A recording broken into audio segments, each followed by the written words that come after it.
నమస్కారములు.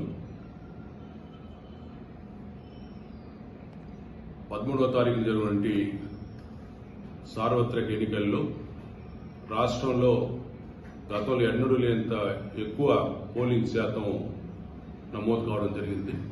దీన్ని బట్టి చూస్తుంటే ఓటర్ల చైతన్యం పెరిగింది.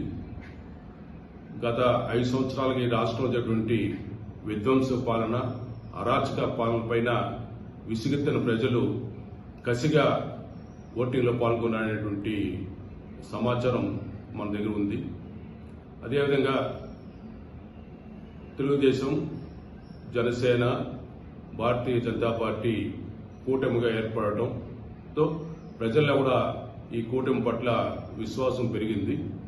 ముఖ్యంగా అందులో Modi guarantee, Telugu Desam party super 6 పథకాలు, అదేవిధంగా పవన్ కళ్యాణ్ పైనటువంటి అభిమానం, విశ్వాసం ఇవన్నీ కలిపి కూటమికి మంచి ప్రజాదరణ లభించింది.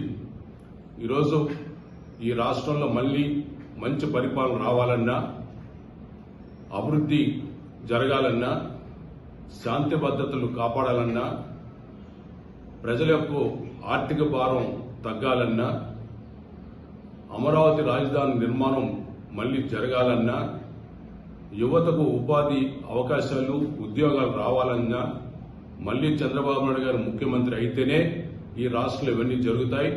సంక్షేమ పథకాలన్నీ కూడా ప్రజలకు అందుతాయి. అదేవిధంగా పెట్టుబడులు కూడా రాష్ట్రానికి వచ్చి ఇక్కడ రాష్ట్ర సంపద కూడా పెరుగుతున్న ఒక నమ్మకం ప్రజల్లో కలిగింది. దీనికి తోడుగా గౌరవ చంద్రబాబు నాయుడు గారు, అదేవిధంగా పవన్ కళ్యాణ్ గారు విస్తృతంగా రాష్ట్రంలో పర్యటించి ప్రజల్లో చైతన్యం తీసుకొచ్చారు. ఇవన్నీ కలుపుకొని ఈరోజు ఇంత మంచి ఓటింగ్ శాతం పెరగడం జరిగింది. ఓటింగ్ సరళం చూస్తుంటే ప్రజాదరణ కూటమి వైపే ఉంది, స్పష్టమవుతుంది.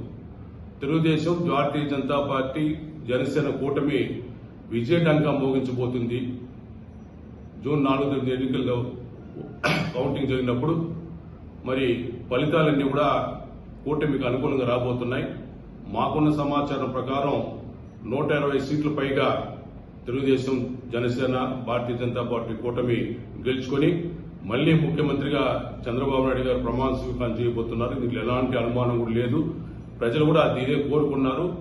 అదేవిధంగా ఈరోజు పోలింగ్ అయిన తర్వాత కానీ పోలింగ్ రోజున కూడా రాష్ట్రంలో జరిగినటువంటి హింసాత్మక ఘటనలు చూస్తే చాలా బాధేస్తుంది. ఈరోజు పోలింగ్ సందర్భంగా అనేక నియోజకవర్గాల్లో హింసాత్మక సంఘటనలు చోటు చేసుకున్నాయి.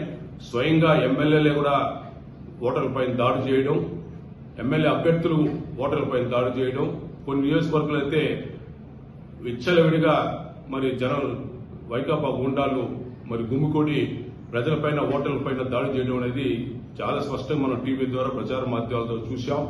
అదేవిధంగా ఓటింగ్ అయిన తర్వాత, పోలింగ్ తర్వాత కూడా రాష్ట్రంలో హింసాత్మక సంఘటనలు పేటరేగిపోయాయి. ముఖ్యంగా మాచర్ల గాని, అదేవిధంగా చంద్రగిరి గాని, తాడిపత్రి నియోజకవర్గాల్లో అసలు అడ్డు అదుపు లేకుండా వైకాపా గుండాలు తెలుగుదేశం పార్టీ అభ్యర్థులపైన, నాయకులపైన, కార్యకర్తలపైన దాడులు చేసి హత్యాయత్నాన్ని కూడా చేయడం జరిగింది. మరి చంద్రగిరిలో అయితే సాక్షాత్తు తెలుగుదేశం పార్టీ అభ్యర్థి పులివర్తి నాయుడు పైన అతను చంపాలని కుట్రతనే ముందస్తు ప్రణాళిక ప్రకారం ఒక్కసారిగా మూకుమ్మడిగా దాడి జరిగింది. అది కూడా స్ట్రాంగ్ రూమ్ సమీపంలో. ఇవన్నీ చూస్తున్నప్పుడు ఈ రాష్ట్రంలో పోలీస్ అధికారులు కానీ, అదేవిధంగా జిల్లా అధికార యంత్రాంగం కూడా కొన్ని జిల్లాల్లో, నియోజకవర్గాల్లో శాంతి భద్రతను కాపాడటంలో, హింసాత్మక సంఘటనలను నివారించడంలో, అడ్డుకోవడంలో పూర్తిగా వైఫల్యం చెందారు. ఇవన్నీ కూడా పథక ప్రకారం చేసినట్టుగానే మనకు అనిపిస్తా ఉంది. ఎందుకంటే సమాచారం ఉన్నా కూడా, ముందస్తు సమాచారం ఉన్నా కూడా పటిష్టమైన చర్యలు తీసుకోపోగా ఇంకా కూడా కొంతమంది అధికారులు మరి జగన్ కు ఒత్తాసు పలుకుతూ మరి ఈరోజు హింసాత్మక సంఘటనలు పాల్గొన్నారు. ఇవన్నీ చూస్తుంటే మళ్లీ రాష్ట్రంలో ఒక భయంకరమైన వాతావరణాన్ని సృష్టించి భయపెట్టాలని చెప్పి ఉద్దేశించి ఈ కార్యక్రమం చేశారు. దీన్నంతా మేము తీవ్రంగా ఖండిస్తున్నాం. వీళ్ళకొక అరాచకానికి ముగింపు తొందరగా పలుకుతారు.